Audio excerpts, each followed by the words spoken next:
Muito bem, pessoal, estamos de volta para mais uma aula desse nosso projeto Enem, a nossa 7ª aula, fazendo aquele mesmo procedimento de resolvendo uma questão de 2022 e de ampliando seus conhecimentos gramaticais a partir da própria estrutura do texto.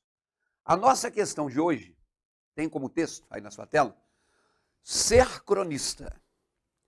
Sei que não sou, mas tenho meditado ligeiramente no assunto. Crônica é um relato? É uma conversa? É um resumo de um estado de espírito? Não sei, pois antes de começar a escrever para o Jornal do Brasil, eu só tinha escrito romances e contos. Então, vem cá, você está percebendo que isso aí é um relato escrito em primeira pessoa. Eu sei, que eu não sou.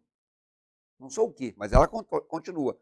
Mas eu tenho meditado ligeiramente sobre o assunto. Crônica é um relato?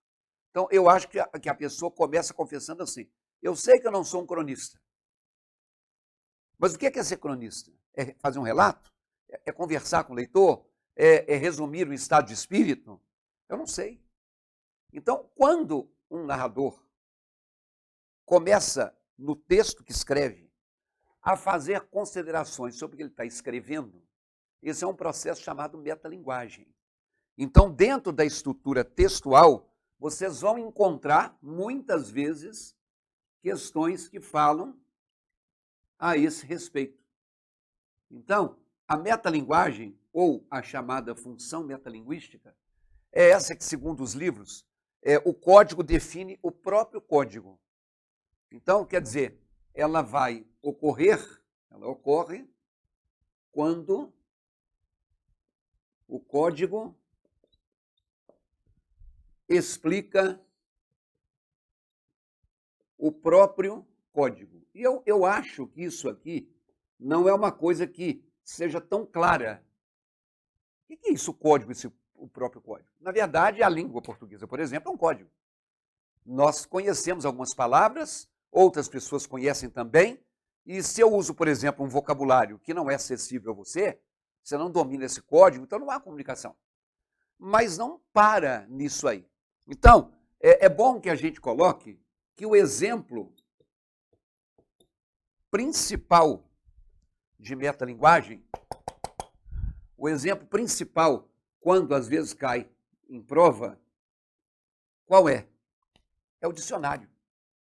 O dicionário é considerado o principal exemplo de metalinguagem. Por quê? Porque o que é um dicionário? É um livro composto de palavras. E aí a gente tem esse detalhe, que palavras, que são um código da língua, são definidas por palavras. Então, quer dizer, o dicionário tem essa função de metalinguagem. Eu tenho alguma coisa que está definindo ela própria. Uma palavra está se definindo como tal. Né? Por exemplo, aqui nós temos uma pessoa dizendo assim, eu não sei se eu sou um cronista, mas o que é uma crônica? Então ele está usando a sua escrita para falar sobre o ato de escrever. Então, por exemplo, o narrador refletindo sobre o ato de narrar, isso é um exemplo de metalinguagem. Né? Então, eu tenho um código explicado pelo próprio codificador. Por exemplo, quando eu tenho uma poesia que define a arte poética, não uma poesia que fala de amor, não uma poesia que fala de pátria, não uma poesia que fala de saudade, mas uma poesia que fala de poesia. Isso é metalinguagem. Quando eu tenho, por exemplo, um filme, que é uma outra linguagem cinematográfica, que retrata o universo do cinema, aí ó, é o código cinematográfico sendo explicado pelo próprio produto que o representa. Então é isso, nós temos uma reflexão metalinguística. Nós temos uma pessoa que é cronista, afirmando-se como não sendo e questionando o que vem a ser uma crônica. Vamos lá na tela de novo? Aí o texto continua. E também, sem perceber, à medida que a escrevi por aqui, ia me tornando pessoal demais, correndo o risco de, em breve, publicar minha vida passada e presente, o que não pretendo. Vejam que aí o autor está dizendo que eu não pretendo, na minha escrita, falar da minha vida pessoal. Então, quando eu declaro, eu, escritor, qual é o meu objetivo ao escrever, ou quando eu declaro o que eu não pretendo fazer, eu estou fazendo uma reflexão sobre a minha própria escrita. Isso se chama metalinguagem. Na tela? Outra coisa notei. Basta eu saber que estou escrevendo para o jornal, isto é, para algo aberto facilmente por todo mundo, e não para um livro, que só é aberto por quem realmente quer, para que mesmo sem sentir um modo de escrever, se transforme. Não é que me desagrade mudar, pelo contrário, mas queria que fossem mudanças mais profundas e interiores que não viessem a se refletir no escrever. Então, vejam que essa autora tem a seguinte consciência. Quando eu escrevo num livro, eu tenho uma postura. Quando eu escrevo para o jornal, eu tenho outra postura. Porque o jornal é uma coisa que todo mundo vai abrir e vai ler. O meu livro só vai abrir e só vai ler quem quiser fazer isso, quem gostar de mim. Então, ela percebe, como escritora, que a postura de escrever se muda conforme o veículo que está fazendo. Você está percebendo que o tempo todo ela está refletindo sobre o processo de escrita que ela tem? Continuando. Mas mudar só porque isso é uma coluna ou uma crônica, ser mais leve só porque o leitor assim o quer, divertir, fazer pensar uns minutos de leitura. E outra coisa, nos meus livros, quero profundamente a comunicação profunda comigo e com o leitor. Quer dizer, ela está refletindo o seguinte, eu, escritora, acho melhor eu escrever livro, porque lá no livro você aprofunda. Lá no livro eu quero atingir a profundidade do leitor. No jornal não, no jornal tem que ser superficial. Todo mundo tem que entender. Eu tenho que fazer a pessoa em poucos minutos pensar em alguma coisa. Ou eu tenho que escrever só para o cara se divertir. Ou eu tenho que fazer o tempo passar. Então, parece que ela gosta mais de escrever livro. E que ela não se reconhece, portanto, à vontade para escrever crônica. Terminando, Clarice Lispector diz o seguinte. Aqui no jornal, apenas falo com o leitor. E agrada-me que ele fique agradado. Vou dizer a verdade, não estou contente. Tipo assim, se esse tipo de escrita agrada o meu leitor, ótimo, mas não me agrada.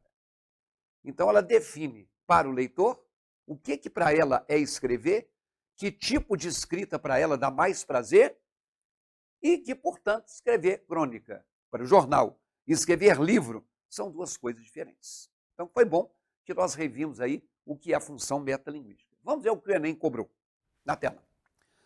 No texto, ao refletir sobre a atividade de cronista, a autora questiona a característica do gênero crônica, como relação distanciada entre os interlocutores, como articulação de vários núcleos narrativos, como brevidade no tratamento da temática, como descrição minuciosa dos personagens, ou como público leitor exclusivo.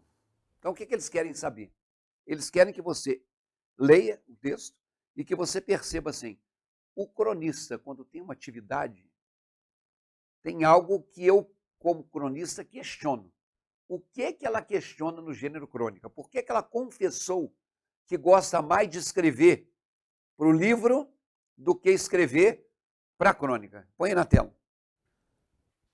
Agora pause e pense no que você marcaria.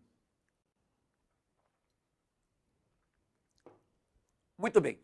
Então, se você fez a pausa, se você tentou, aí na tela, se você marcou a letra A, muito bem, você errou.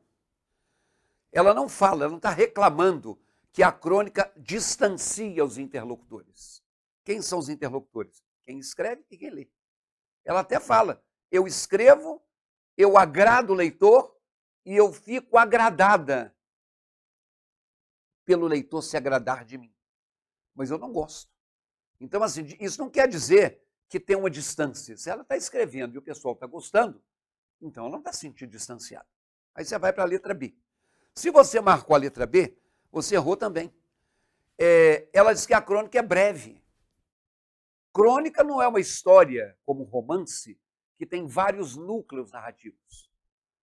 A crônica não é como a telenovela, que você tem um núcleo da família dos pobres, você tem um núcleo dos burguesinhos, você tem um núcleo do morro, você tem um núcleo, enfim. A novela tem vários núcleos narrativos. A novela de televisão é uma adaptação do romance escrito, em que você tem o personagem principal, os secundários, e as coisas vão girando em torno desse protagonista. Então não é a letra B. Vamos lá de novo. Se você marcou a letra C, aí sim você acertou. Ela não gosta desse lado breve no tratamento da temática. Pois se ela reclama, pois ela diz que ela prefere escrever um livro, porque ela pretende aprofundar na profundidade dela, e ela pretende que o leitor perceba esse aprofundamento, então ela não fica satisfeita com a crônica, porque a crônica é muito breve. O cara, por alguns instantes, como ela disse, se distrai. Mas isso para ela não basta. Então essa resposta é a que você deveria ter assinalado. Olha o que dizia a letra D de dado. Descrição minuciosa das personagens. Da mesma forma que a crônica não tem vários núcleos narrativos, ela não tem o que é minucioso. Aliás, gente, olha aí na tela, a letra C e a letra D se opõem. O que é breve não pode ser minucioso. O que é minucioso não pode ser breve. E todas as vezes que você for fazer uma questão de prova, seja do Enem, ou qualquer outro vestibular que você for encontrar, ou qualquer concurso público, você tem que ficar de olho. Coisas que se opõem, numa questão de múltipla escolha, fazem com que a gente, ligue o sinal de alerta, porque uma delas provavelmente vai ser a resposta. E, finalmente, olha o que dizia a letra E. A letra E dizia o seguinte: público leitor exclusivo. Não, ela gostaria de escrever romance, porque, segundo ela, o livro tem um público que vai atrás dela. O jornal não tem um público exclusivo. É para qualquer um. Então, não está reclamando da exclusividade, ela está reclamando de ser muito geral.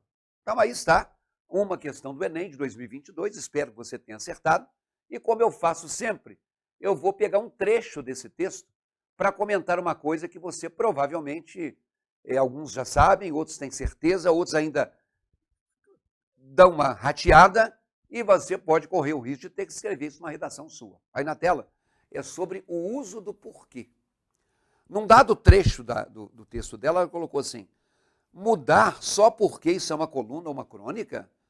Ser mais leve só porque o leitor assim o quer? Divertir? Fazer passar uns minutos de leitura? E aí, eu quero que você veja que esse primeiro porquê que eu destaquei está numa frase interrogativa e está escrito junto.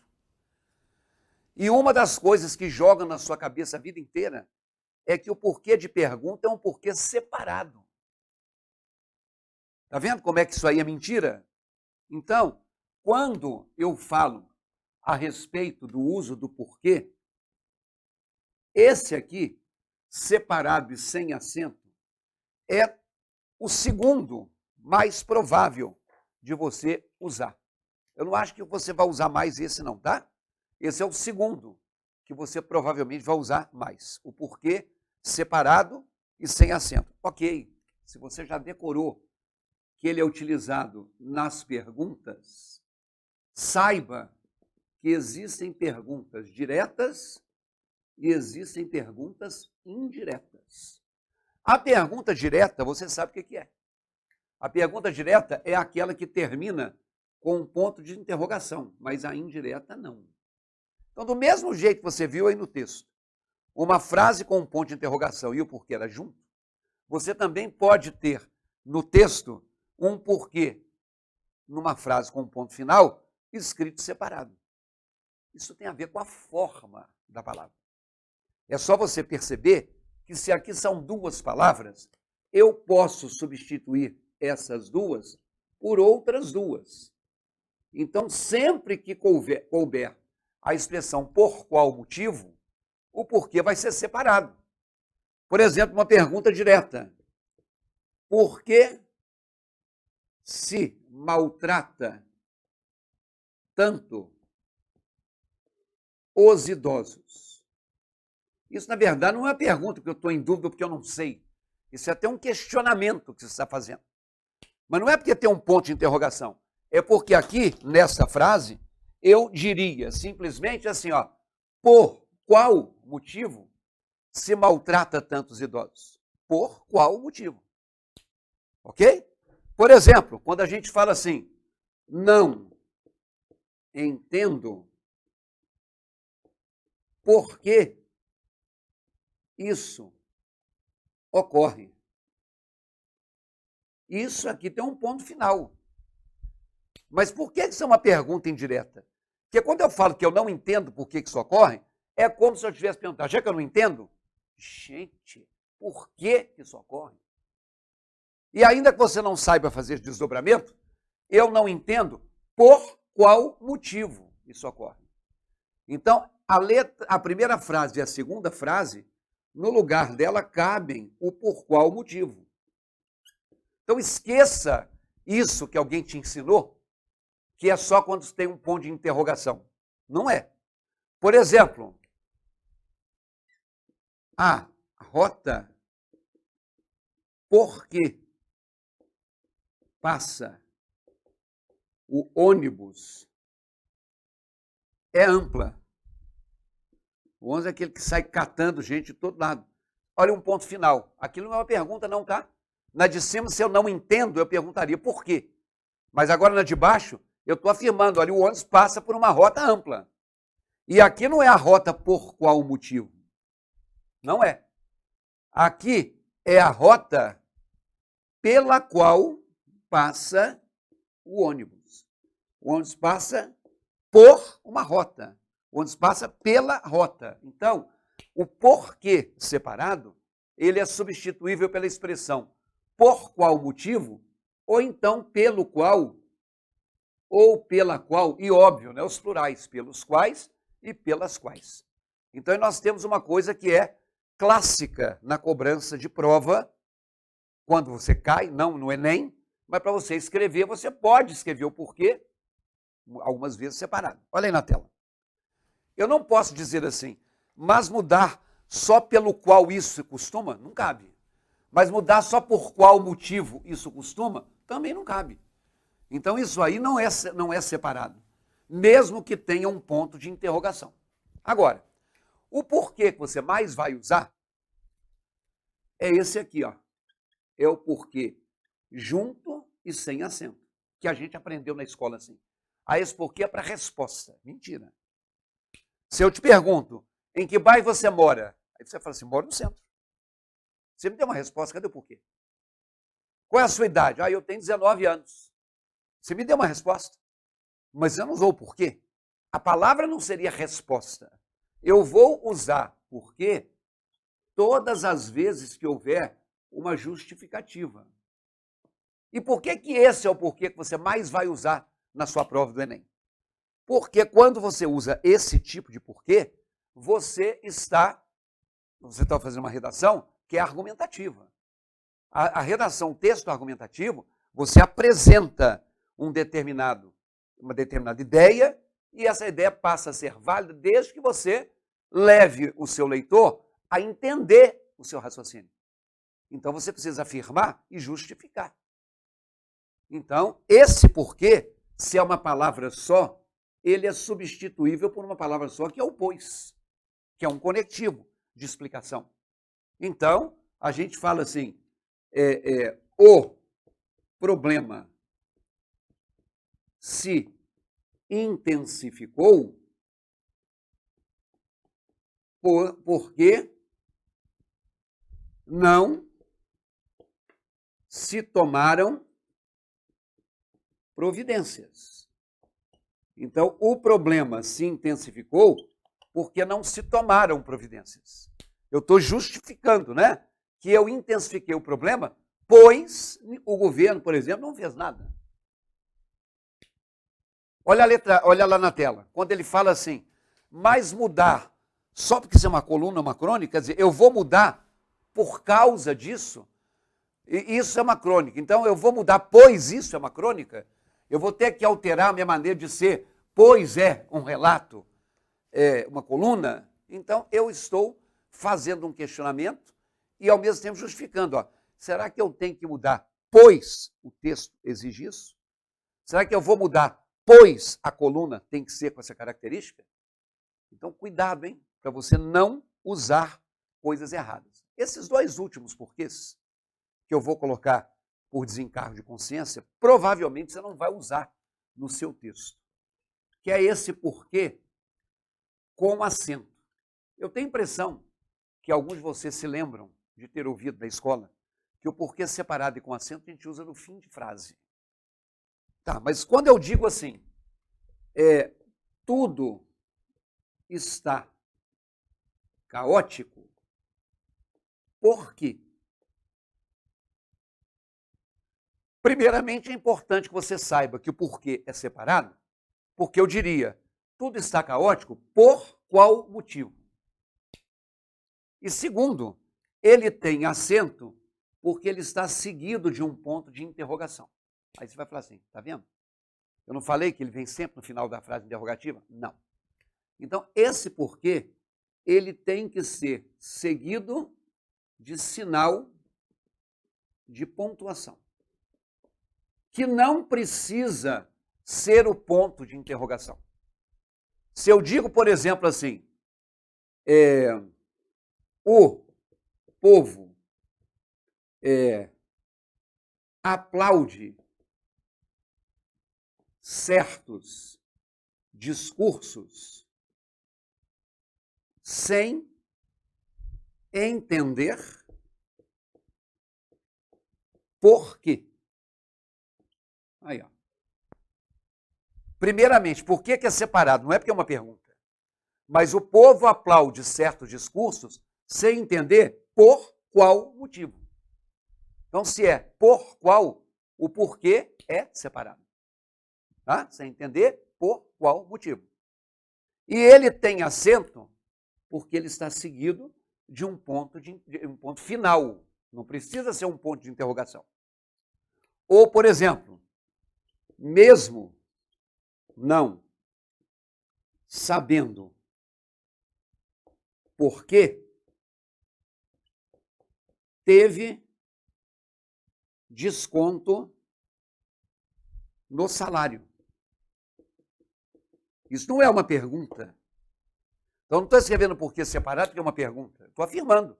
Mas mesmo não sabendo, por qual motivo?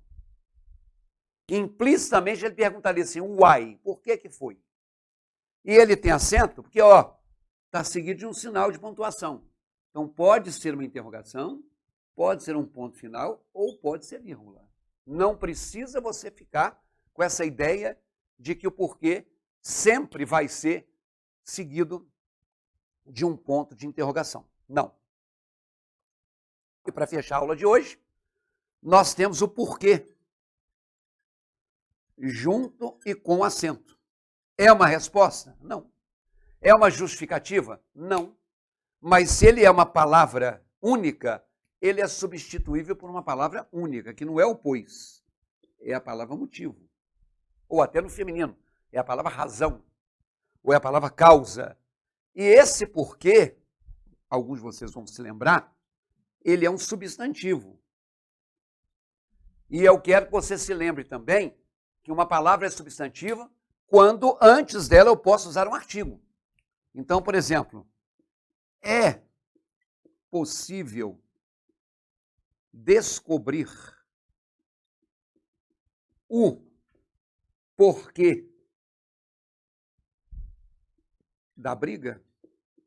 Alguém brigou, eu estou fazendo uma pergunta, mas não é porque eu estou fazendo uma pergunta que eu tenho que separar aquele porquê. Cuidado, hein, com isso. Mais uma vez eu te falo. Olha, é possível descobrir o motivo da briga? Se motivo é uma palavra só, porquê é uma palavra só. Olha o artigo aqui antes, ó. Toda palavra antes da qual eu posso colocar um artigo, por exemplo, a lâmpada, por exemplo, a câmera, por exemplo, o microfone, toda palavra que a gente pode colocar um artigo antes, ela é um substantivo. Tá? Então, eu acho que essa utilização da palavra porquê é uma das coisas importantes que a gente tem que saber, não para fazer prova, mas para escrever. Tá bom? E a gente aguarda você para a nossa próxima aula de linguagens.